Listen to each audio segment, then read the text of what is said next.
Guys, I wanted to take a quick minute to show you some of the features in ProPresenter that we use and how we have it configured for use at our church in our kids ministry. This is a ProPresenter screen on the Mac, but it shouldn't look any different with the exception of this top bar up here in a PC. So whether you're in a Mac or a PC, this should be the same. A few things that we have up here. We have the ProPresenter preferences screen where you can go in and do some advanced configuration. And then what we've also done is we've set up in order some of the clear commands up in the menu up here. We've customized their default menu. And starting from left to right, you have clear all. That clears everything, obviously, and that's also accomplished by pressing the F1 shortcut key. You can also clear just slides, which would clear slide images or foreground images from the screen. That's also F2. You have clear background images, which will clear background images that loop from the screen. That's F3. You have clear props. Props are timers and messages or certain types of effects that appear as a layer over top of background and foreground images, and they are cleared separately in a separate layer, so that's F4.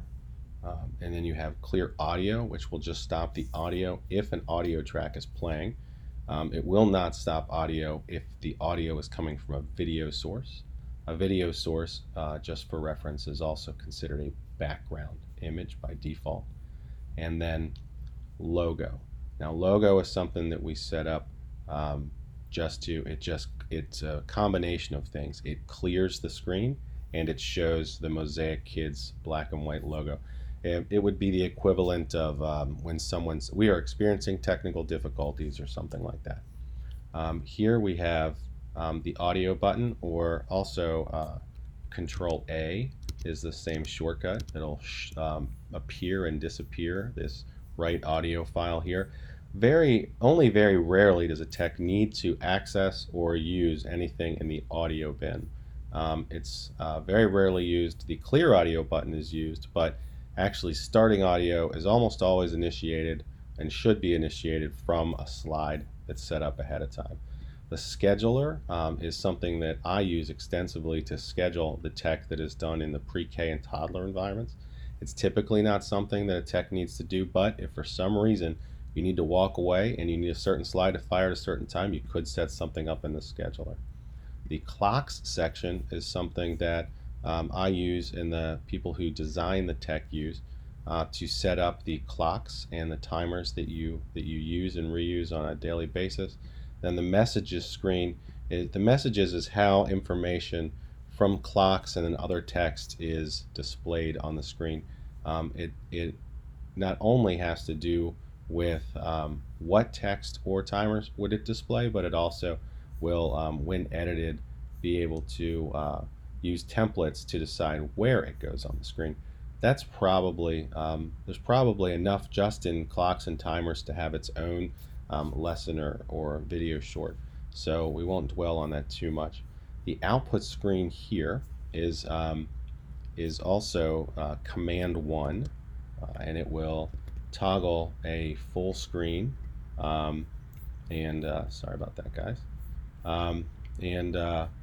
it will also, or it'll grab the appropriate screen. If you need to decide where a screen is grabbed from, that would be set under I'm sorry, I'm in the wrong section, under ProPresenter, Preferences, and Display, and that will show you, I only have one screen right now because I'm running on a laptop. If you had a second screen, but what this is showing you is that if you grab a screen for ProPresenter to control, it's gonna be the only screen you've got. So that actually happens sometimes when there are some screen misconfigurations on a Mac.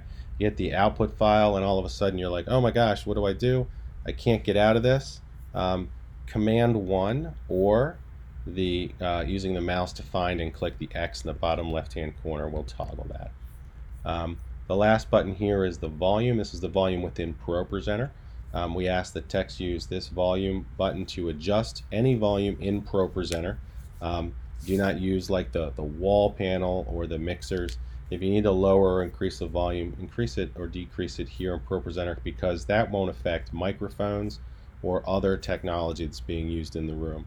It gets very confusing with the large group leaders or the worship leaders when you go ahead and you adjust the volume somewhere on a master volume switch, and then to make like worship louder and then they're louder, or you have to make the Bible story lower in volume and then they want to know where their voice went on the microphone. So that you don't have to adjust two volume sources. This was the agreed upon best place to do it. And that's the audio bin.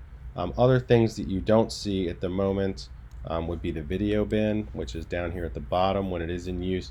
That's typically used for slide design. It's not something that you guys will need. It's actually not something I use very often, even in slide design. I usually use the max drag and drop features. Over here on the left, we have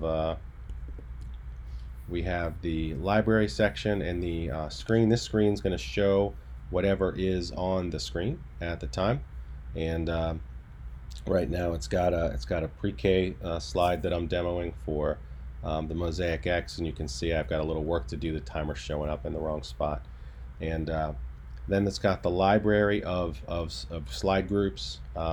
These are representative of the same gray bars that you see here in the text slides that you go through. And then the playlist section down here. Playlist it's important to note in a playlist, things can be arranged and reused and duplicated in a playlist. So for example, in this pre-K playlist, you'll see that I've repeated pre-service slides 3 times.